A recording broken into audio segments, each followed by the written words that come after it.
Wow. Pedagang cangcimen, singkatan dari kacang, kuaci, dan permen, adalah sebutan yang sering digunakan di daerah Jawa Barat untuk pedagang asongan. Nah, di Bogor, Jawa Barat, ada loh daerah yang dijuluki Kampung Cangcimen. Penasaran? Nah, kita makan, langsung ngotot begini kan.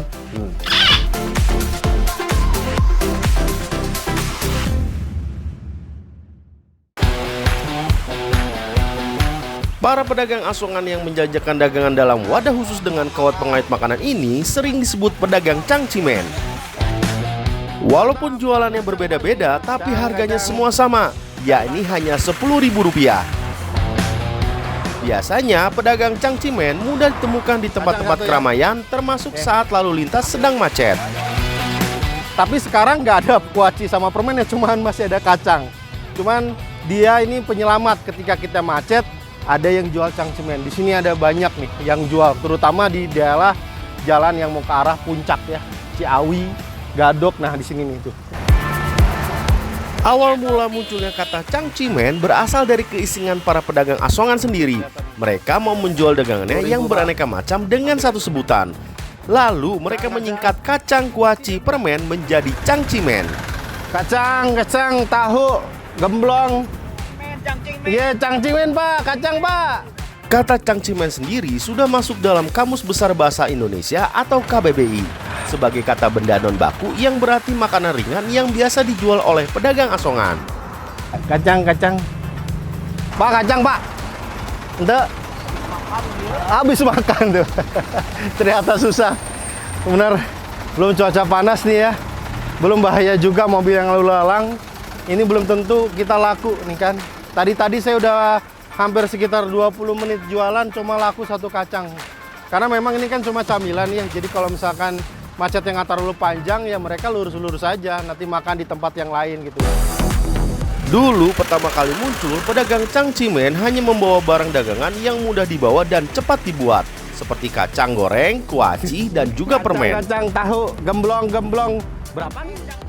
Nah, sekarang makanannya sudah bervariasi seperti tahu sumedang, gemblong, telur puyuh, dan manisan mangga atau kedondong. Banyak yang belum tahu kalau pedagang cangcimen berasal dari satu daerah yang sama. Lokasinya tak jauh dari jalan menuju puncak yang sering macet. Udah kita model belum? Kita lagi ada di Desa Pandansari, Kampung Pendei. Di sini kebanyakan masyarakatnya adalah profesinya cangcimen. Nah, kebanyakan masyarakatnya profesinya itu. Nah, kebetulan tuh saya lihat-lihat kayaknya di situ lagi bikin manisan mangga nih. Kampung Pendei Ciawi, Bogor, Jawa Barat sejak tahun 1987 sudah dijuluki Kampung Cangcimen. Maklum saja Skit Lovers, hampir semua warganya pedagang asongan atau cangcimen. Dulu pada tahun 90-an ada ratusan orang yang jadi pedagang asongan, tapi sekarang hanya tinggal 50 orang saja. Soalnya banyak yang beralih jadi tukang ojek, petani talas Bogor, sampai guide di tempat wisata. Mangga nih? Iya dong, mangga mungkel. Mangga apa ini? Mangga Darmayu DR. Salah satu yang masih bertahan adalah Jumiati dan Lis. Pasangan suami istri ini menjadi pedagang cangcimen sejak tahun 1991 sampai sekarang. For your info nih Skit Lovers, setiap pedagang cangcimen di kampung ini memiliki spesialisnya masing-masing. Ada yang ahli membuat gemblong, kacang goreng, telur puyuh, sampai manisan mangga. Kenapa harus buah mangga yang ada di cangcimen ini? Oke, masalahnya buah mangga tuh manis, asam, seger. Nanti kan katanya kalau jalan macet, makan mangga, mantap. Katanya nggak pusing, nggak ngantuk. Apalagi pakai ini nanti. Bumbunya ya? Iya, ntar. Kan dicocok pakai itu, mantap. Jadi mata jadi melek ya? Nah, gitu.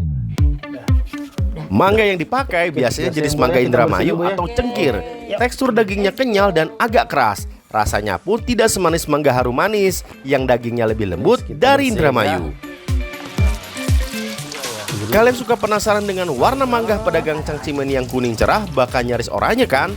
Ternyata mangganya diberi cairan gula pasir yang diberi pewarna makanan. Jadi gula pasir dicampur air kemudian ditambah sedikit pewarna makanan. Cairan ini disimpan dulu di kulkas selama 1 hari agar gulanya nanti cepat larut ke potongan mangga. Cairan inilah yang membuat warna mangganya jadi lebih menggoda tuh. jadi begini nih. Jadi lebih apa, shiny ya, shining shimmering splendid. Jadi lebih berkilau. Yang kita mau cobain rasanya ya. Nah, ini dicocol sama bumbu garam yang udah dikasih cabai.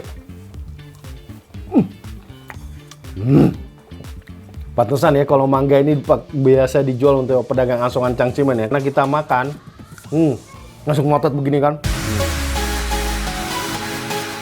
Tidak hanya manisan mangga, Jumiati dan istri pun sering membuat kacang goreng. Sebelum digoreng, kacang tanahnya harus direndam air hangat dulu ya, supaya kulit kacangnya mudah dikupas. Di Kampung Pendey, banyak pedagang Cangcimen karena dekat dengan jalur puncak yang sering macet. Awalnya, mereka hanya menjadikan profesi pedagang Cangcimen sebagai pekerjaan sampingan. Makanya, mereka hanya berjualan di hari libur seperti Sabtu, Minggu, ataupun tanggal merah. Namun karena keuntungannya yang didapat lumayan, akhirnya banyak yang menjadikan pedagang Cangcimen sebagai pekerjaan utama. Dulu pedagang Cangcimen hanya berjualan 4 makanan saja, kacang goreng, tahu, permen, dan gemblong. Belum ada yang tahu pasti siapa pelopor pedagang Cangcimen di kampung ini sejak hampir 4 dekade lalu. Namun yang pasti, pedagang Cangcimen kebanyakan orang Bogor asli, tinggalnya di daerah Ciawi dan Cisarua. Pak Jumiati, ini Kampung Pendey ini kenapa disebut Kampung Cangcimen dari tahun berapa sih, Pak? Tahun 87. Karena kan dekat jalur wisata puncak, dia arahnya daripada kita kerja yang ke arahnya jauh, lebih baik kita bikin produksi sendiri masing-masing. Setelah digoreng, kacang didiamkan sebentar baru di-packing ke dalam plastik bening yang panjang. Yang unik nih, alat untuk menancapkan makanannya. Sederhana sih, hanya berbentuk seperti pegangan tangan yang ditambahkan kawat pengait di samping kiri dan kanan, serta di bagian bawahnya ya. Warga Kampung Pendey menyebutnya kakait. Satu alat bisa menampung sekitar 30 sampai 40 makanan yang sudah dikemas plastik. Walaupun bentuknya kecil, tapi bisa menahan berat sampai 15 kg loh. Ya biasa begini aja, kalau ada tahu di bawah tahu. Di bawah tahu sini. Ya, di pinggirnya kacang. Pinggirnya kacang. Ditambah sama telur puyuh, supaya kelihatannya bagus. Oh gitu. Nah ini kenapa mangganya harus selalu taruh di depan? Ini selalu di depan kan? Iya. Ini kenapa Pak? Ya kenakan dia pandangan pertama. Kalau adanya warnanya oranye gitu. Tuh. Supaya kelihatannya bagus. Dari sini. Pak yang tahu di situ ya Pak ya? Iya siapa? Di situ ya. Meski para pedagang Cangcimen Kampung Pendey membuat makanan yang berbeda-beda, mereka saling melengkapi. Jumiati biasa membeli tahu buatan Sri tetangganya. Sri dan suaminya sudah menjadi pedagang Cangcimen sejak tahun 2000.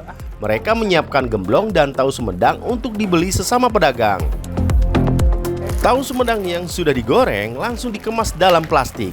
Satu plastik seharga Rp10.000 berisi 10 tahu Sumedang. Jualan juga nih tahunya. Bedanya ini kalau Cangcimen di Kampung Pendey ini besar-besar tahunya tuh kan. Tuh lihatnya biasanya kecil-kecil kan kalau misalkan kita di lampu merah Bu ya, ini gede-gede nih. Nih enak nggak? Enak. Kurang lontong aja. Masih di kawasan RW 6 Desa Padansari, ada Rini yang spesialisnya menyiapkan telur puyuh. Telur-telur puyuh ini sudah matang ya Skit Lovers, jadi sebelum dijual direbus dulu sampai matang. Nah, warga Kampung Cangcimen ternyata punya cara ampuh supaya telur puyuhnya lebih awet dan mudah dikupas. Waduh, sing panas beneran, panas. Tapi unik nih, kalau di sini di Kampung Pendey itu telurnya direbus dengan garam sama minyak ya Bu ya? Iya. Tujuannya apa Bu biar gitu? Tujuannya biar supaya gampang ngelupas. Oh, gampang ngelupas ya. Awet juga gitu ya. Iya. Minyak goreng menciptakan lapisan tipis di permukaan air yang melapisi bagian luar kulit telur. Hal ini mencegah kulit telur puyuh bagian dalam menempel pada putih telur yang mengeras selama proses perebusan. Dengan adanya lapisan minyak, kulit telur puyuh akan lebih mudah terlepas dari permukaan putih telur, sehingga menghasilkan telur rebus yang mulus dan glowing saat dikupas. Oh iya, proses perebusan telur puyuh hanya butuh waktu sekitar 10 menit saja. Setelah matang, langsung dimasukkan ke air es. Sambil menunggu dingin, telur puyuh dibersihkan dari sisa minyak yang menempel.